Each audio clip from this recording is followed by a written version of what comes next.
It's April 1st, my friends. Happy April Fool's Day. Mercury is in retrograde as of today, and no, that is not an April Fool's Day joke. Hi, my name is Natasha, also known as Nurse Natasha. If you don't know me, or if you're new here, welcome. If you're old here, welcome back. This is our astrological forecast, our tarot reading, and a yoga class for the energies of this week. This week being April 1st through the 7th. It's April Fool's Day on this day, April 1st, and Mercury is officially stationed retrograde. We've been in the shadow period for Mercury retrograde since March 18th, so you've probably already noticed the Mercury retrograde type things happening. We're also in eclipse season. It is a very chaotic, weird, things are happening, not necessarily good or bad, just like things that are weird, and everything's made up and the points don't matter. Chaos reigns in eclipse season and Mercury retrograde. We can work with the energies of both of these things. I don't really think there's such a thing as good or bad astrology. It's just energy to work with, but it is for sure chaotic. It's a little frustrating. Retrograde and eclipse season just hits different, and it is a lot of energy. So I'm going to tell you everything you need to know about all the things happening this week. I do this every week here on my channel. Again, this is an astrological forecast for the week. We'll go over some of the major transits that are happening, the major astrological events. Then we're going to get into a tarot reading for the week to channel those energies a little bit more. And then I'm also a yoga teacher. I teach accessible trauma-informed yoga. We're also going to go back to my mat and do a yoga class to tap into the energies of this week in a more physical way. So you don't have to stay for the yoga if that's not something you're into. I do astrology and tarot on my channel as well. Pretty much everything witchcraft and wellness is what I do. So if you're into that, hit that subscribe button. Come on down, come join us. I do this every single week. I just did take the last week off because I was in Salem. I host witchcraft and wellness retreats, so I was in Salem, Massachusetts for my retreat under the lunar eclipse that we just had, and we have a solar eclipse coming up on April 8th. That will be part of next week's astrology, but I'll mention it a bit in this one. So anyways, let's get into it. We're going to talk about the astrology first while I shuffle these cards. So like I said, today, April 1st, we have Mercury stationing retrograde. Now, like I said, the shadow period has been going on since March 18th, so you might have noticed things kind of happening in the past couple weeks. We also just had a lunar eclipse in Libra on March 25th. But this Mercury retrograde, so we got to look at, first of all, we're going to look at Mercury, and then we're going to look at retrogrades. And we're also going to look at the fact that it's in Aries.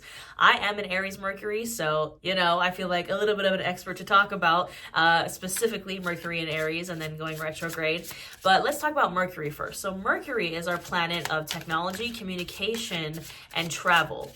And that's why you notice during Mercury retrograde, travel gets wonky, your car breaks down, stuff happens with your car, your mode of transportation, when you're flying or traveling at all, your flights get delayed and things kind of happen that just get in the way of you trying to travel. Same thing with communication. Miscommunications happen. You say things that maybe you didn't mean to say, or it came out wrong, or someone misunderstands you. That's our travel and our communication, our technology. Have you noticed that technology goes haywire every time Mercury is in retrograde? I'm telling you, every time Mercury goes into retrograde, one of the major platforms goes down, social media platforms. Usually it's Instagram. TikTok has gone down before Mercury retrograde, YouTube. We've kind of been seeing that a lot recently with these kind of major technology things kind of going down. Facebook and Instagram were just down. AT&T went down. That's probably going to continue happening, with this Mercury retrograde and with eclipse season. The solar eclipse is coming up on April 8th. It's going to probably cause a lot of stuff. We've been having solar flares. Like I said, chaos reigns, especially in Mercury retrograde. So that's Mercury, the planet. Now let's talk about retrogrades. Retrogrades as a whole are a time for reflection, for rest, reflection, reevaluation. It doesn't matter what planet it is. That's what is kind of going on when planets go retrograde astrologically. And so, we kind of panic about Mercury retrograde because it's kind of become memed a lot. It's become a thing where people are like, oh, Mercury's in Gatorade or whatever. And because of those things that go haywire with technology and communication and travel. But when in reality, all retrogrades, I have a hair, I can feel it on my lip. That's the struggle of having I have silvery blonde hair now. I can't see it. And I'm I can feel it on my face. Anywho, so retrogrades are about reevaluating lessons, things from the past. That's why you'll also notice during Mercury retrograde and also Venus retrograde, a lot of exes will come back, right? We have, you get a text from that ex that you haven't talked to in forever, a text from that situationship that ghosted you, and you're why are you talking to me again? It always seems to happen in Mercury retrograde. Pro tip, do not text your ex, do not text them back.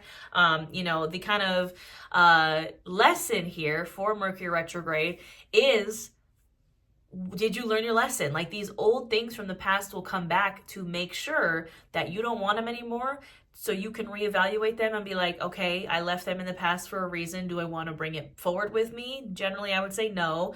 But it's the time of reflection, reevaluation, and also rest. And it is kind of a test from the universe. Like, when we think about all the frustrations that happen again with technology and communication and travel, and the exes come back, and like everything kind of goes haywire.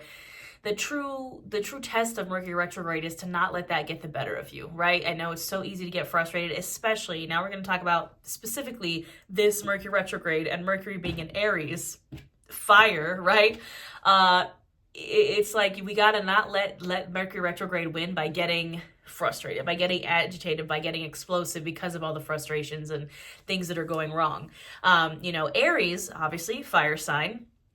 It's passion, it's taking the lead, it's the emperor in the tarot, big boss energy, fire energy. Aries, I think, gets the bad rep in the zodiac of being like angry. I just think Aries are passionate, but with Mercury being retrograde in Aries, these communicative mishaps might be a little bit explosive, might be a little bit passionate. Things might get a little fiery, a little bit more chaotic. So just prepare yourself. May the odds be ever in your favor. And again, especially with eclipse season, we're between eclipses right now. So we just had our lunar eclipse March 25th. We have a total solar eclipse coming up on April 8th. You've probably seen everybody's talking about it because this is not just an astrological event, right? This is like a scientific world astronomical event that is happening in the sky. This is probably one of the most extreme total eclipses we will have in our lifetime. This solar eclipse is a total solar eclipse, which means the sun will go dark for the longest period of time that we'll probably see in our lifetime. And there is a path of totality, like across the world, where you can see it actually happen. And I want you to think about, what do eclipses mean? Like, think about historically in movies you've seen or depictions of like historical events. Like, major fated events are usually have like the precursor of a eclipse, whether it's solar or lunar. But if we think about like in ancient times, imagine in ancient times when we didn't have technology and social media and the ability to be like, hey, there's a solar eclipse coming up. Imagine the sky just going dark and then the sun just going dark randomly, and you're like, what the hell? Like, you know what I mean? So solar eclipses and lunar eclipses are both major astronomical, societal events and astrological events. So this new moon solar eclipse, so it's going to be a solar eclipse, it's also going to be a new moon, is also going to be in Aries. So fire, passion, self-confidence. New moons are about manifesting. And again, we'll talk about this solar eclipse more in next week's video. And I also we'll have a full free yoga class and tarot reading specifically for the solar eclipse here on my channel. But the solar eclipse in Aries is on a new moon. We know new moons are about manifesting, but eclipses are chaotic. Eclipses, you just kind of got to let the energy do its thing. It's going to do what it needs to do. Eclipses bring about fated events, and it's going to put you where you need to be, whether you like it or not. So generally, I don't recommend manifesting under an eclipse. However, because it is a new moon solar eclipse, it's like the new moon is like supercharged by that solar eclipse. If you like working with a little bit fiery, chaos, energy, magic, hey, maybe manifest. I don't know. It's part of your practice. I believe in like doing what feels best for you. So you tap into the energies and do what you want to do. The other thing that we have happening this week, specifically on April 5th, is Venus is moving into Aries. So Venus has been in Pisces. I'm a Pisces Venus. Venus in Pisces is very dreamy and like the romantic and like rose-colored glasses and like la la la. Venus in Aries, again, fire, passion, like explosive, impulsive. Your relationships, especially again with the Mercury retrograde in Aries, might get a little bit unhinged and fiery and explosive. So mostly the messages this week is to just calm down. Don't let the frustrations get the best of you. Don't get too fired up because of all this fiery Aries energy. Have that self-control, reflect, recover, reevaluate the lessons that are going to come back, and may the odds be ever in your favor, my friends. I know that was a lot astrological ranting, but let's get into the tarot reading. We actually have the Nine of Pentacles lurking at the bottom of the deck. I noticed earlier before I started shuffling it was the Knight of Pentacles, and now we have the Nine of Pentacles. Both cards are very grounded. It's earth energy, and I think this is kind of a reminder for us to like stay grounded. And the Nine of Pentacles is kind of the baby card to the Empress, and she is the stage before the Ten of Pentacles, which the Ten of Pentacles is complete and total abundance for you, your family, everybody. This is the step before that. It's also a very single, independent energy. The Nine of Pentacles is kind of like the single, boss bitch energy kind of card of like, you have your bag, you have your abundance, you are creating abundance for yourself, you have an abundant harvest for yourself, and you're doing the dang thing. And it's a really wonderful energy to be in. So embrace it. You know, that's, I think, what's going to keep us grounded with all this like fire and chaos and eclipses and retrogrades is like staying in your lane, minding your own business, focusing on your abundance, what you do have instead of what you don't have, because the retrogrades and the eclipses and that kind of chaotic energy can kind of make us think about what we don't have, or the frustrations or the things in our life that are like annoying us, when it's like, no, but you have so much. You have this like wonderful abundant harvest. You got things going for you. Focus on that maybe instead when you find that you're getting frustrated. All right, what else do we need to know? This is the After Tarot deck, by the way. So it's the traditional Rider-Waite Tarot, but 1 second after. So the cards are going to look just a little bit different. You know, they kind of give us slightly, you know, even though it is the same 78 cards, it's almost like a slightly different message because it's 1 second after. I really love this deck. It's just like a same but different, like a similar way to interpret the cards with a little bit more meaning. Yes, absolutely. All right, we just got a bunch of cards just flew out of the deck. 6 cards, my friends. All right, so first we have the 10 of Wands. To no one's surprise, I'm never surprised by the 10 of Wands when I pull it, because I'm like, yeah, I know, I'm burnt out, I'm tired. I'm gonna hold the cards on this side because there's a bit of a glare over here from my window. But the 10 of Wands, you can tell, look how tired this guy is. Look how tired he is. He has been carrying these 10 wands up a hill, and he's finally made it to the top. And you can see his house is in the background. So traditionally, the 10 of wands, he's carrying all those sticks on his back. And this one, he's like put it down. And I really think this is like the end of the burnout.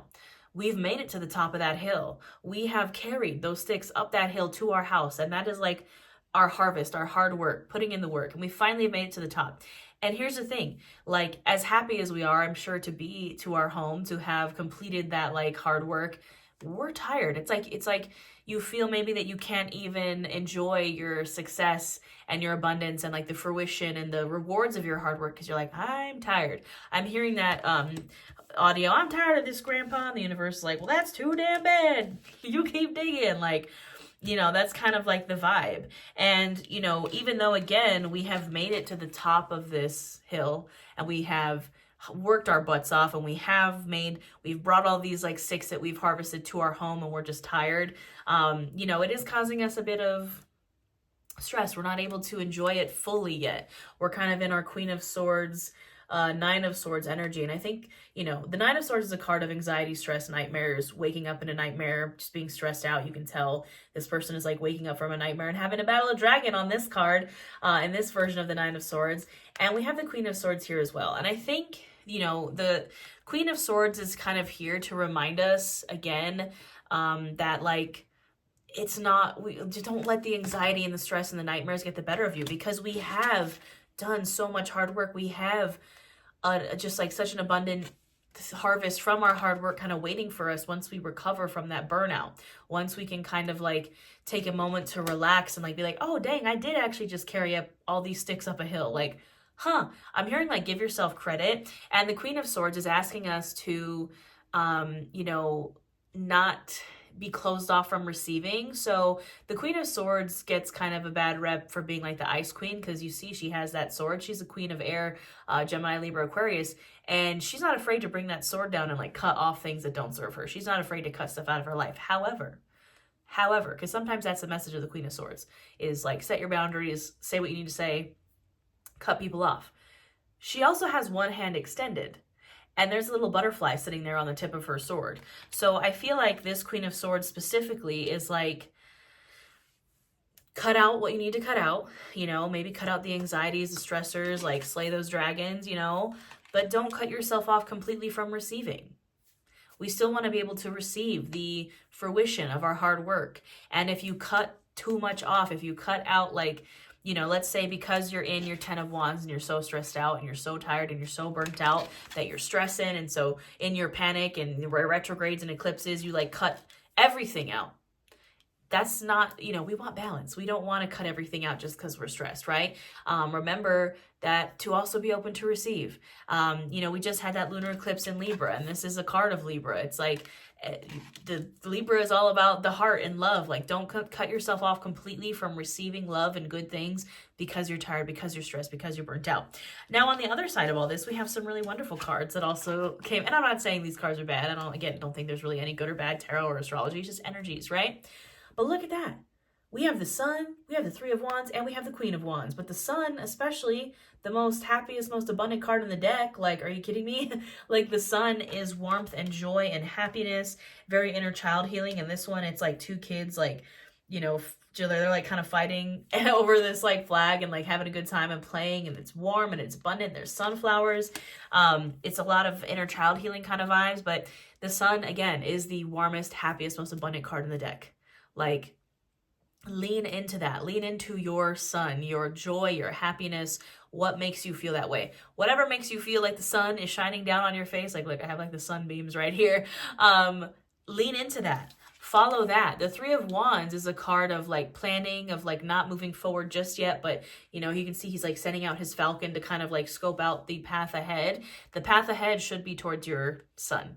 Same with the Queen of Wands. Notice that she's holding a sunflower, and she has like sunflowers kind of around here. There's also sunflowers on this card. She moves towards her joy. She moves towards her sun. And the thing about the sunflowers in the tarot is, like, scientifically, sunflowers are called sunflowers because they face the sun. They're facing away from the sun in this card. They're also facing outward in this card. It's because they're facing towards you. Like, you, the reader. You need to focus on what your sun is, what your light, your joy, your warmth, your abundance is. That is what you should be moving passionately towards. That's what you should be taking risks towards. That's what you should be, like, bold and unafraid to go for, especially with all this Aries energy. So yeah, I mean, I love this so far. I'm not mad about this at all. I know we're burnt out. I know we're tired. And I know, again, it's like, I'm tired of this, Grandpa. And it's like, well, that's too damn bad. Like, except in this case, that's too damn bad isn't like, you keep digging. It's like, look at all the wonderful things you have around you, or the wonderful things that you're working towards. Like, I know you're tired, and I know you're just beat down and stressed because of how hard you've been working, but continue to follow your sun, What else do we need to know?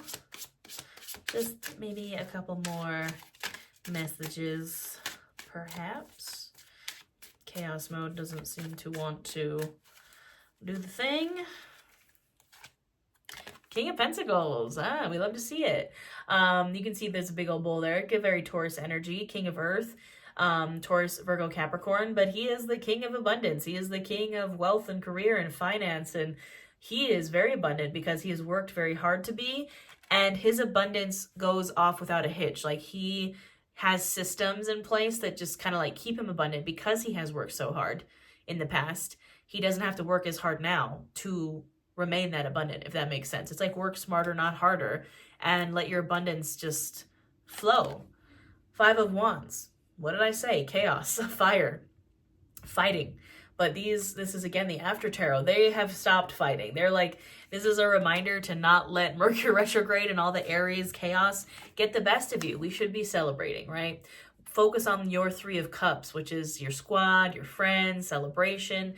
Again, the message here is like, focus on what you should be celebrating instead of the stressors of retrogrades and eclipse season and the state of the world and capitalism and like stuff is happening, and it's like, turn away from the fighting and the chaos, because again, Mercury retrograde is going to bring that up, especially in Aries. You might notice that you start fighting with friends or people around you. Like, put the wands down, like, go have fun instead. Go do what fills your cup up. And I realized we have the lovely Five of Cups at the bottom of the deck here. This is like our stalker card. If you've been in I do live readings here in my YouTube membership, and this has been a reoccurring theme even in the readings here weekly.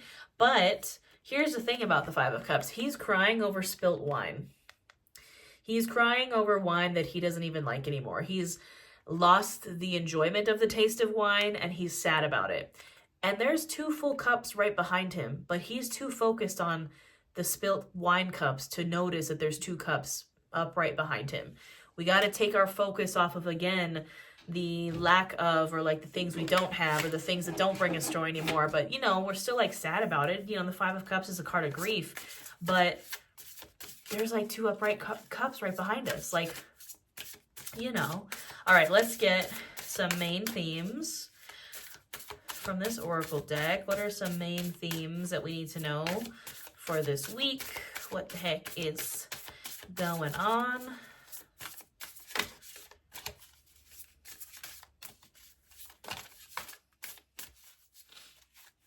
Yeah, of course, grounded is at the bottom of the deck. I told y'all, stay grounded. When the retrogrades and the eclipses and the Aries are doing their thing, you stay grounded. Like, anchor yourself. We also have water. What's the counter to fire? Water. Cups, love, emotions, feeling happy, right? The counter to the really intense energy of fire and eclipses and retrogrades is water. Magic. Tap into your magic. You know, like I said, it's kind of scary to do spell work and things and manifesting around eclipses, but that doesn't mean you can't tap into your magic still. There's so many other ways to tap into your magic. Earth again. Literally, you need to ground yourself. Please, please stay grounded. Because everything is in fire with these eclipses and these retrogrades, focus on water and earth. Grounding things. Taking baths, spiritual cleansing baths, showers, being around water, being out in nature, doing grounding yoga. Just keep yourself grounded, y'all. Maybe that's the magic. I just realized that the magic card is right in between the water and the earth. That's how we tap into our magic. Safe travel. Look, a little reminder that, like, even though things might be, if you're traveling during this time, even though things might be like chaotic and like maybe not go as planned, you're going to be safe. In the end, you're going to be safe. So that's just a nice little reminder. Whoa. I'm going to be traveling during Mercury retrograde. I'm going to go home to New Mexico to see my family. So that's nice to see. Transmute. Absolutely. Transmute the intense energy of the retrogrades and the eclipses and the fire and the chaos into something better, into something good. Transmutation is the art of turning one thing into another. Ooh, talisman, and it has a key on it. Funny enough, I work with Hecate. That's the only goddess deity that I work with. Her symbol is keys. I just bought a new key in Salem, like an antique skeleton key, put it on my altar. I did a spell in Salem that had a key on it to get the house of my dreams in Salem. Like, definitely the key symbolism is following me personally, but I think for the collective, the suggestion of a talisman is like, it's something that means something to you. It might not be a key for you. It might be something else. But a talisman can be really helpful to like keep us grounded, like having that thing that you are connected with that kind of connects us to our higher powers or the universe or whatever it is. It can be a crystal. It can be a little key. It can be anything, any kind of offering that you make, maybe to your ancestors or your spirit guides. But keep that with you. Use that to help you keep grounded, whatever that may be. So, and also, the keys are just keys, unlock doors. You know what I mean? Like, it's the key to, I think, this eclipse portals that put us where we need to be. That's what eclipses are. We're kind of getting the key to like unlock that door to the new version of us. So I really love this reading. I know it's very intense right now, my friends. I know the energy is very intense, but we got this. If you'd like my help working with this energy, again, I'll have a full free yoga class for the solar eclipse and a tarot reading as well. I also have a yoga class to work with the energies of Mercury retrograde. I have 2 actually retrograde yoga classes. I also have a membership here on YouTube where we do live yoga, live new moon and full moon workshops. We do all kinds of stuff. I have witchcraft and wellness courses, ebooks, all the things. I think that's it for this reading, my friends. We are going to do a yoga class again to tap into these energies. So I'm going to go back to my mat. Again, you totally don't have to stay for the yoga if that's not your vibe. But if you enjoyed this reading, if it spoke to you, leave a comment, hit the subscribe button. I do this every single week here on my channel. So yeah, I will maybe see you guys next week. Maybe I'll see you back on my mat, but have a wonderful week, my friends. Happy Mercury retrograde. May the odds be ever in your favor. Hello, my friends. Welcome to your yoga class for the week of April 1st or the 7th. As we talked about with the astrological forecast and the tarot reading, there's a lot of stuff in Aries. We have our Mercury retrograde starting in Aries. We have Venus moving into Aries, and we're also preparing for a solar eclipse new moon in Aries next week. So we're going to tap into that fiery Aries energy. We're going to focus on sun salutations today and also the warrior postures or the Virabhadrasana postures. When I think of Aries or really any of the fire signs, I think of the warrior postures. So we're going to move through warriors 1, 2, and 3.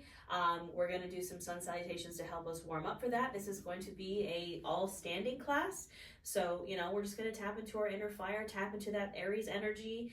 I do really recommend when the going gets tough and the retrogrades are retrograding and the eclipses are eclipsing, focus on flow, focus on your breath. If you feel yourself getting frustrated, I always just revert back to my breathing. I'll do some sun salutations because putting yourself in kind of that state of flow could just get your mind off of everything that's going on. So that's kind of what my intention for this class was.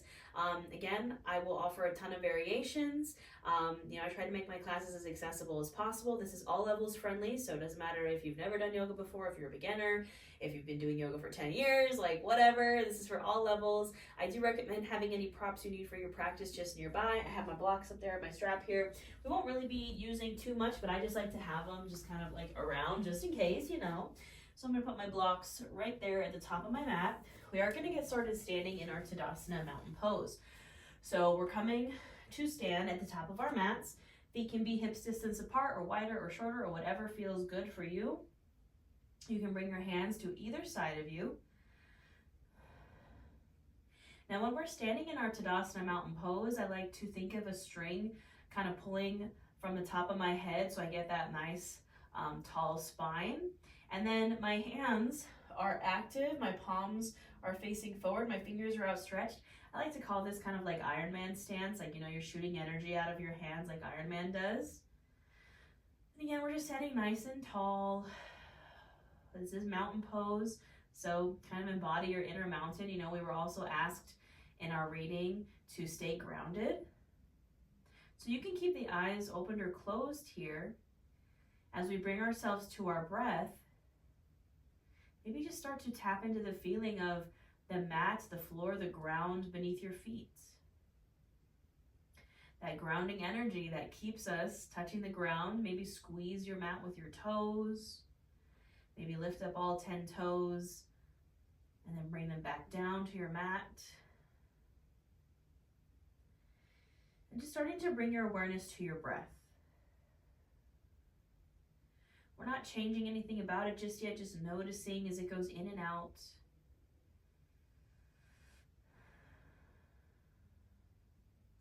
Using our breath, our pranayama, as a way to bring us back into our body, to ground ourselves into our body. So maybe notice what happens in the body as you breathe. So maybe on the inhale, the shoulders rise, the chest expands, the belly expands, taking up space. And on the exhale, gentle relaxation and gentle grounding.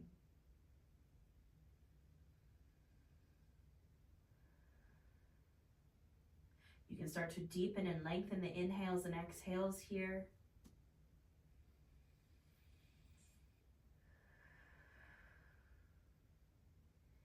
And maybe set your intention for this week or just for this class or for today, whatever feels right for you.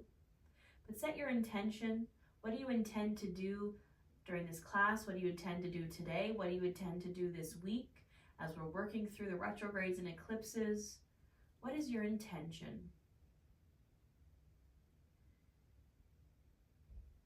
It can be anything. Maybe I am grounded.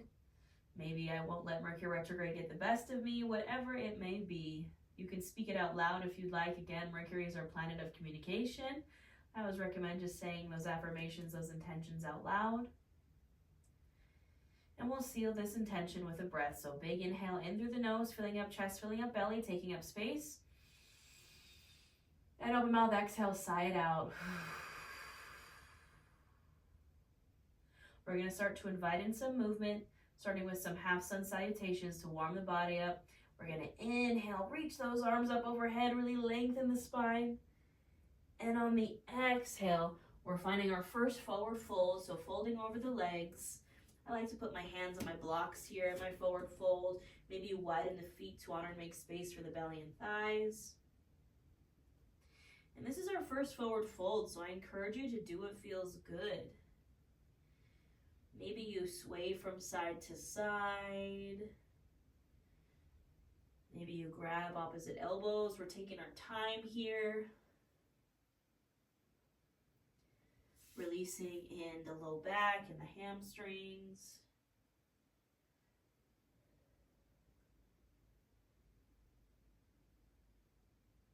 Gently coming to stillness. You can bring your hands to your blocks or to your shins. Press into them. Inhale for that halfway lift, flat spine. Exhale, fold. Inhale, reach and rise to standing.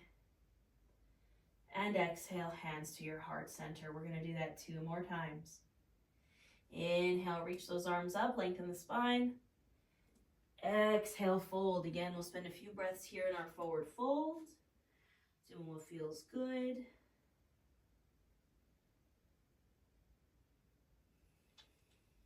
Focusing on your breath.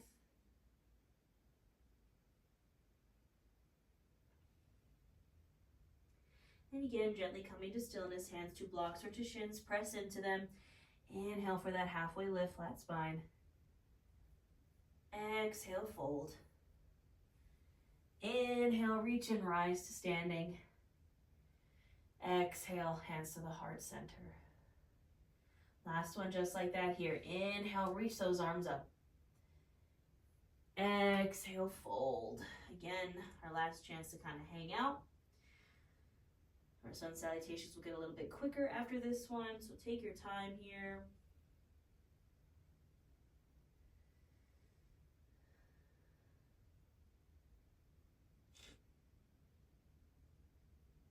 And then gently come to stillness. Hands to shins or to blocks. Press into them. Inhale for that halfway lift. Exhale, fold. Inhale, reach and rise to standing. And exhale, hands to your heart. Now we're going to continue with our sun salutations here, except now we're going to incorporate a chair pose, our Utkatasana chair pose. So for chair pose, you can keep your feet hips distance, or you can bring your big toes together to touch with a sliver of space in between your heels. That's just an option. Take the chair pose that feels best for you, the foot position that feels best for you. We're starting in our Tadasana Mountain Pose with our feet set up for our chair. We're going to inhale, reach the arms up overhead, except this time on the exhale, we bend into the knees and sink into our imaginary chair. So it's like I'm sitting into a chair. I'm going to make sure my pelvis is tucked, so I'm not sticking my booty out to sit in the chair. I have a nice straight spine. Your arms can stay overhead, or you can bring them to your heart center if you'd like. And we're going to breathe in this chair pose for 5, 4, 3, 2, 1. Exhale, fold and release. Inhale, halfway lift. Exhale, fold. Inhale, reach and rise to standing. Exhale, hands to heart. We're going to do 2 more just like that.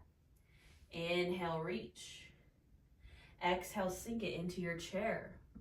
We're holding for 5, 4, 3, 2, 1. Exhale, release and fold. Inhale, halfway lift. Exhale, fold. Inhale, reach and rise to standing. And exhale, hands to heart center. Last one, just like that, friends. We inhale, reach the arms up. Exhale, we sink into our chair pose. This time we're going to hold for 10, 9, 8, 7, 6, 5. Maybe sink a little lower. 4, 3, 2, and 1. Exhale, release, and fold. Now, if you have those feet together, maybe widen them for this forward fold. We'll take a little bit of time here. Again, doing what feels good. Maybe swaying from side to side.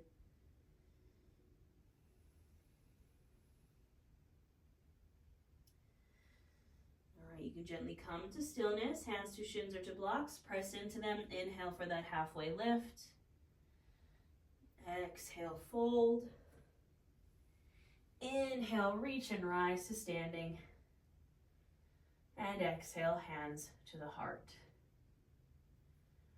All right, my friends, so we've warmed up our body, we've warmed up our hips a little bit with that chair pose. Now we're going to work on some balance. Our warrior 3 or a Virabhadrasana 3 posture is a balancing on one leg posture. So we just want to warm ourselves up for that. So I do recommend you can put yourself in front of a wall if you know you're just starting off with balance, if you struggle with balance. Wall is always a good prop. You can also use a chair, but we're going to take this step by step. We're going to go through either side. So I'm standing with my hands on my hips. I'm going to start to put my weight into my left foot because we're going to start with the right foot. So I'm going to come to my tippy toes on my right foot. I'm not lifting my foot up off the mat just yet. I'm just coming to my tippy toes, lifting my heel up off the mat. I'm feeling that shift of weight into my left leg. And I'm going to hang out here. And maybe this is where we stay. Maybe you want a little bit more, so you lift that foot up off the mat and you'll immediately feel that shift in balance. Maybe we're hanging out here. You can also bring that right foot to a block, so you kind of have that support under the foot, but our leg is still lifted. Maybe you lift that knee up, so the knee is coming straight out from the hip. I'm either pointing or flexing my toes, and I'm hanging out here, finding my balance here on one leg. My right leg is lifted. Breathing here for a moment. Take an inhale here, and exhale, release that right foot down. We'll take it to the other side. So now I'm putting my weight into my right foot. I'm lifting my left heel up off the mat, come into my left tippy toes. Again, I'm feeling that shift in the body. Maybe I hang out here. Maybe I want a little more, so I lift my foot up. Maybe I bring my foot to a block. Maybe I bend the knee, lift my foot so my knee is coming directly out from my hip, pointing or flexing the toes, focusing on that balance and breathing here.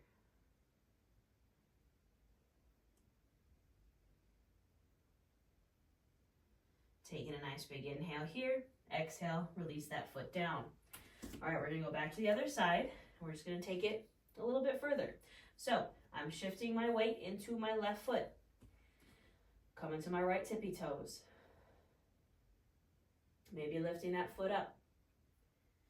Maybe lifting it up even more. That knee comes out from the hip. Point or flex the toes. Now this is where the next stage comes from. And I want you to take it step by step. When you find the point where you're like, okay, this is my edge, this is where I want to hang out, you stay there. If you want a little more, what we're going to do is start to lean forward. So as you lean forward with a straight spine, you're engaging the core. This leg that's lifted starts to move back. I'm keeping my knee bent, and now I'm just bringing my leg behind me, so it's like my heel is kicking myself in the butt. And I'm tilting forward using my core. And I'm breathing here. Keeping a nice straight spine, chin and chest stay lifted. Breathing here. And then I inhale, come back up to straight. Exhale, release that right foot. You can shake it out if you need to. All right, taking it to the other side. I'm putting my weight now into my right foot. Maybe coming up to my left tippy toes.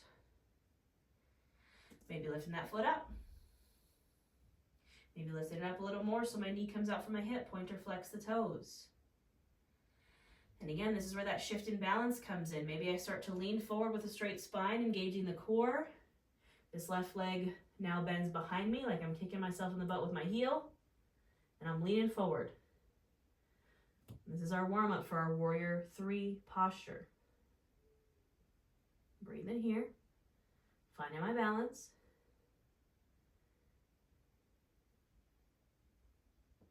And then I inhale, rise up. And exhale, release, shake it out. If you find that balance is something you struggle with, start with these every day.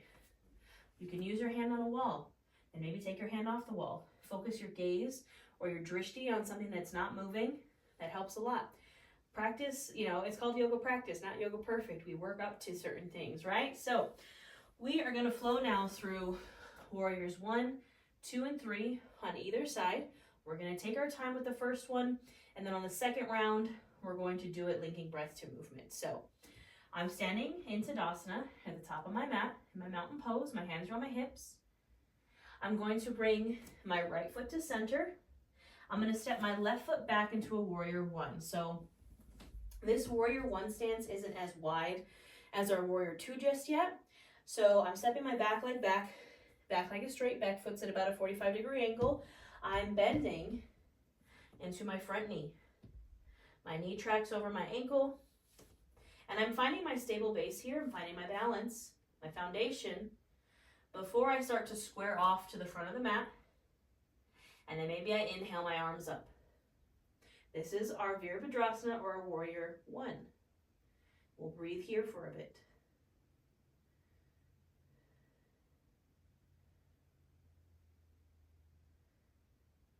Now I'm going to transition into my warrior 2. I'm going to inhale here. Exhale, I'm opening the arms, I'm opening my hips, and I'm opening my stance even wider to my warrior or Virabhadrasana 2. So I'm going from a closed hip to an open hip. This front knee still stays bent over that ankle. This back leg maybe scoots back a bit, and then the back foot becomes parallel with the short edge of the mat. My arms are also opening. This is our warrior 2. Maybe I gaze over those front fingertips. Keep in mind here, don't let those shoulders shrug up to your ears. Relax them down. And gaze over those front fingers, breathing here.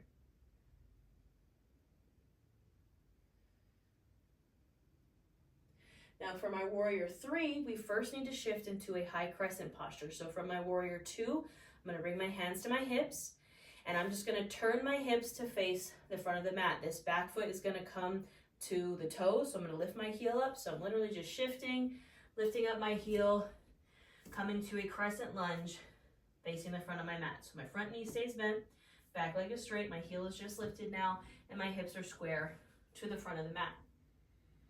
Now for our warrior 3, this is where our balance comes in. So I'm going to start to put my weight into my right foot.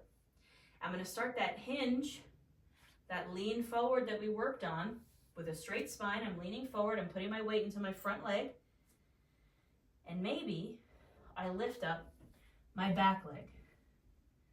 So again, this is where you can grab onto the wall, you can grab onto a chair. The key or the goal here in this warrior 3 is we're balancing on this front foot. This back leg is going to lift up, and then I'm going to hinge forward enough that I become one kind of straight line from my head to my shoulders to my hip to my back foot. Now again, balance. You can also extend your arms overhead, and then it becomes the hand to the shoulder, to the head, to the chest, to the hips, to the foot, all in one straight line. You can also keep your hands at heart or keep your hands on your hips. That's okay too. Pro tips, keep that back foot pointed or flexed. It'll help you than just kind of letting that foot just kind of dangle. And my hips are square down. My core is engaged. I am focusing my gaze on something that's not moving. And allow yourself to wobble. Allow yourself to fall. Again, it's yoga practice, not yoga perfect. We're just working on our balance and our fire here, friends, on our warrior postures. So play around with your warrior 3, maybe breathing here. And when you're ready to release, we do so gently. We inhale, come up to standing, and release that foot down. And maybe we shake it on out. Now we got to do the whole other side, my friends. So from standing at the top of my mat, I'm stepping now my right foot back. My left foot is forward, and I'm starting with my warrior 1. So back foot's at a 45-degree angle, front knee bends. I find my stable foundation before squaring myself off, before maybe inhaling my arms up. Virabhadrasana 1. Breathing here.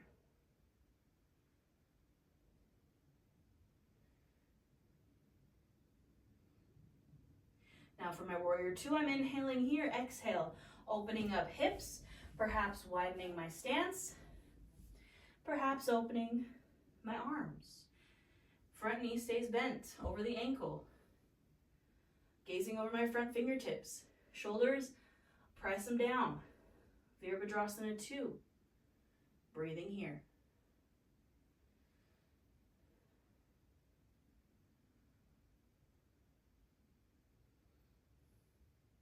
Now I'm going to start to begin the shift to my high crescent. So I'm going to bring my hands to my hips. I'm going to start to turn myself towards my bent front knee.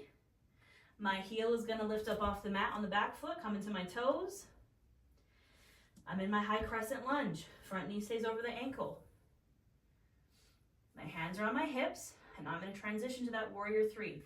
So I'm putting my weight into my front leg, shifting forward, leaning forward, core engages, nice straight spine. Maybe I lift up that back foot up off the mat. And I continue to lean forward with a straight spine, flexing or pointing my back foot, warrior three. My hips again are staying square down to the mat. If you start to open those hips up to the side, that's a different posture. That's called half moon pose. Our warrior pose, everything is square down to the ground, to the mat. And play around with it here, y'all. Play around with arm placement. Point or flex the toes. Again, allow yourself to wobble, to shake, to fall. If you're like, hey, I got this balance thing down, I'm pretty balanced, try closing your eyes and see what happens to your balance. Breathing here. And when you're ready to release, we inhale up, exhale, release, controlled and using our breath. Shaking it out, my friends. Now we're going to do this sequence one more time on either side, linking breath to movement. So it might go a little quickly. I want you to follow your own pace, your own breath. We're going to start in our Tadasana mountain pose. Starting with our warrior one on the right and bringing my right foot to center, left foot steps back. Finding my warrior one, inhaling my arms up. On the exhale, I open up to my warrior two. Take an inhale here. On my exhale, I start to shift into my high crescent. I take an inhale here, and on my exhale, I start to shift into my warrior three. I take an inhale here, and on my exhale, I come on up and I'm back in my mountain pose. Taking it to the other side. Left foot comes center, right foot steps back. Setting up for my warrior one. Inhaling my arms up. Exhale, finding my warrior two. Inhale here. Exhale, I find my high crescent lunge. Inhaling here. Exhale, I find my warrior three. Inhale here. Exhale, release into your Tadasana. Shake it on out. My friends, we just did a little fiery warrior flow. We'll finish this with a little forward fold. We're going to inhale, reach those arms up. And exhale, take that nice big fold. You can really widen the feet here. You can shake out the hips. You can bend into one knee, bend into the other.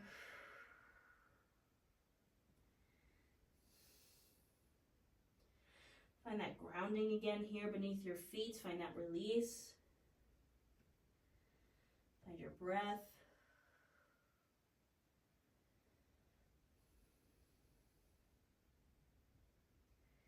And we'll gently come to stillness, hands to blocks or to shins. Press into them. Inhale for that halfway lift, flat spine.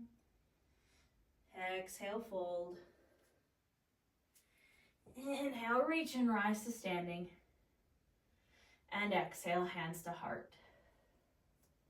It is in your Tadasana mountain pose I will leave you, my friends. I encourage you to stay here for a standing Savasana or take any Savasana that you like. If you want to take a child's pose, you want to lay down on your mat, you want to do a seated meditation, whatever feels right and good to you.